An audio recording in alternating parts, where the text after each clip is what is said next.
Well guys, welcome to day 22, week 4. You guys are awesome.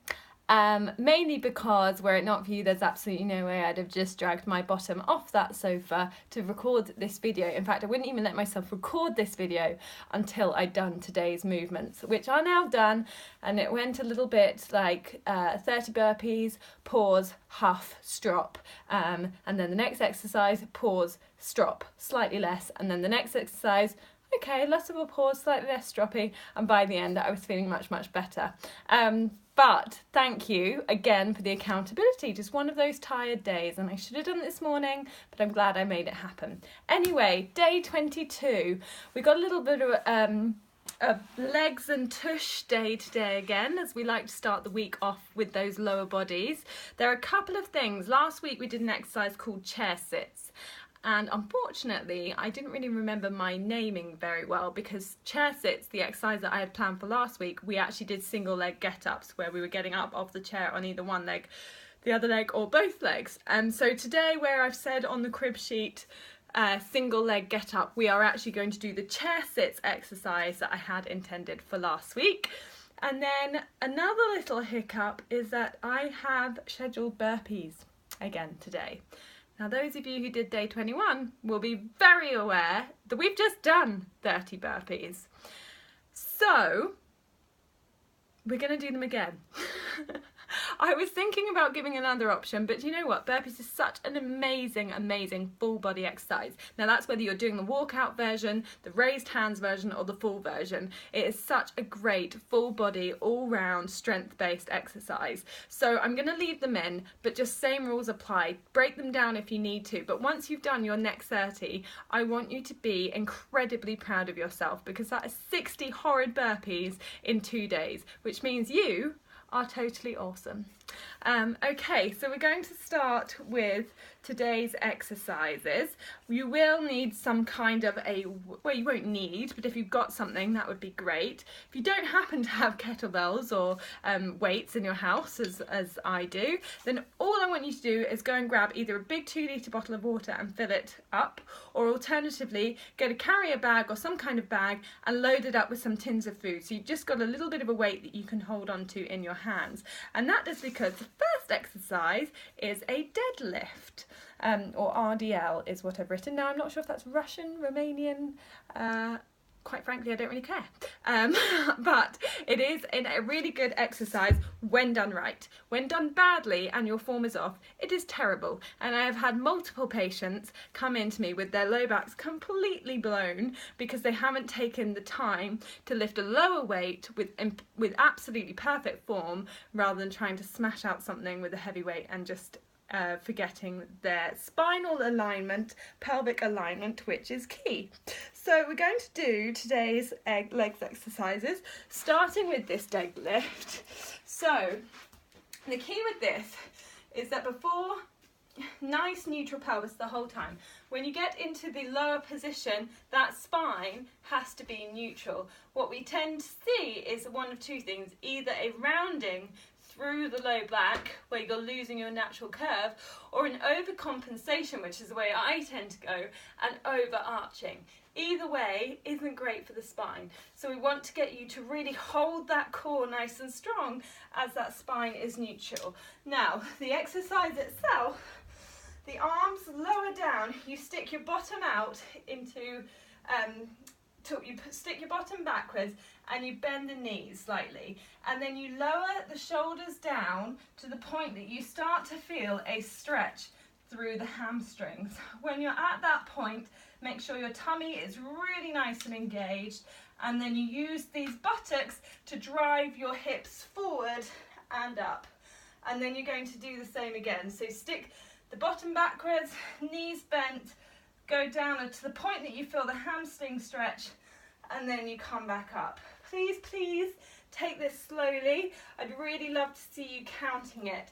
So if you go for a 4 count again, so you go down Mississippi to Mississippi, then up. Or you see, look at that curve. Up 3 Mississippi, 4 Mississippi. That's just going to really make sure that you're taking your time with your form rather than busting through it too much. Now, to make this easier, you just ditch the weight and you really focus on that hinge of the hip backwards and that bend of the knees, and then come back up. We're then going to move into the chair sits, which is actually a relatively similar exercise, but we're going to, on this side, make the knees really, really narrow. So your chair sits how low you get will depend on your ankle flexibility and your hip flexibility, which those of you who follow me know that my ankle flexibility is absolutely shocking. That is as far as I can get. So from this position, you're going to bend your knees as much as you can, sit your bottom backwards as much as you can, keeping your spine nice and straight as your arms come up into this chair position. Chest is lifted forward, and the key is that you're trying to get your weight as far back into your heels, almost as if you're sort of reaching forward to stop yourself toppling backwards. But with this one, with the RDL, your legs are hips distance apart. With the deadlift, your legs are hips distance apart. With this one, your feet are absolutely together. And as you come down, you keep your knees over your toes, try not to let them knock together, try and keep them slightly active as the hands come up, and then squeeze those glutes to drive the bottom forward again. So that's your chair sits and your RDLs. Then we are going to move into, yes, we're going to move into clockwork squats, but because we didn't do the single leg, we're going to make it more of a clockwork lunge squat exercise. Now each movement counts as one, but we're going to do 30 going one way and then 30 going the other way. So we're really going to feel this. But guys, we've been at this 3 weeks now. These legs have been fired up every day for 3 weeks, so I know you can do it. I know you can get through it. And I know that you're going to make sure your form is on point as you go through. But the exercise is, if you imagined midday, 3 o'clock and 6 p.m, 6 p.m, 9 p.m, and 12 p.m. on each leg. So you're going to take a lunge forward first, knee stays over toe, doesn't collapse in, and then you're going to come back up into a squat, back up into a reverse lunge without falling over. Ooh. Or hitting the door. Reverse lunge, again this knee pushing outwards over the toe, this knee staying down, not arching the low back, so keep that rib cage tucked under and this buttocks tucking forward, so that low back is nice and lengthened, and up, and then reverse on this side, out to the side, and then forward. So that would be 6, but we're going to do 30 going clockwise and then 30 going anti-clockwise.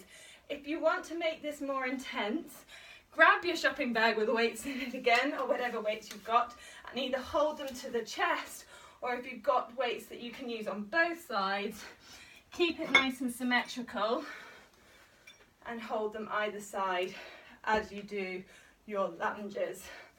Please make sure when you step forward and lunge down that you are stepping far enough forward that as you lower, this knee does not go beyond the front toe. If you take too narrow a step and then you lunge like that, you're not actually working the glutes and the hammies as much as I would like us all to be. Which, let's face it, we all want some lovely glutes and hammies, so make sure that you're just taking a slightly wider step than you feel you need to. That will be harder for balance, but that's great for core and for stability and recruitment through this area. Okay, then my friends, we've got 30 burpees. We can do it. We did it yesterday, we can do it again today. So just to recap, the full burpee, bend the knees, hands to the floor. If you need to be slightly higher, or you make it slightly easier, remember you can do it with your hands on a step. I wouldn't recommend something wobbly like this, but just to demonstrate, you can always do it with your hands on a step or hands on a chair to do the exercise like that instead. Without that, the full exercise, hands on the floor, jump out to a nice straight plank, shoulders pulling down, bottom nice and neutral, not sagging, not raised. From there, jump back in and then jump up and down. Soft landing, knees over your toes before you do it again. To make it easier, remember you can always walk out, walk in, and then jump up. 30 of those, guys. If you're doing the walk out, remember 15 leading with one leg, then 15 leading with the other leg. Okay, and then the last exercise is truly one of my favourite glutes and legs exercises. It's a really great toner for the tush. So, yes, curtsy lunges. These are where it's a reverse lunge, but which after 60 clockwork lunges, you're going to feel this one, I think. So this one, you step behind, and as you come down, that leg at the back is crossed behind slightly. So if you think about a beautiful ballet curtsy, it's the same, but that toe is tucked underneath. So as you bend the legs and then come back down, and then you're going to switch, cross, bend, switch, cross, bend. Now, 2 ways to make this harder. Again, you can just add weight, but my favourite way to make any legs workout harder without weights is to just add a pulse. So when you come into that crossover, you just pulse up, down as many times as you want. You can do a simple one leg pulse, one bounce pulse, or you can do a couple of pulses, or you can do 3, whatever you want. But in total, I want you to do 15 towards each side. Okay, that's with or without the pulses. And that, guys, is your first day of our final full week. I hope you are still with me. I hope you are doing your best to still make this happen. I know there are days like today where you just can't really be bothered, you're tired, you've got other things going on, but trust me, I feel so much better now, and I know that when you guys get through this, you will feel so much better too. So if you maybe feel that you've fallen off a little bit, doesn't matter, dive in with me again. If you know someone who started with you who perhaps hasn't shown up the last few days, just give them a little bit of a boost, saying, come on, last full week, let's go, we can do this, 7 days together, let's make it happen. Because if it wasn't for you guys, I wouldn't be here today. And so if you can use that accountability for yourself with other people, with your family, with your friends, with somebody who you've maybe met through the group, use it, love it, and really, really, really nurture it, because it will keep you going. So thank you guys, have a wonderful day, and I'll see you all tomorrow.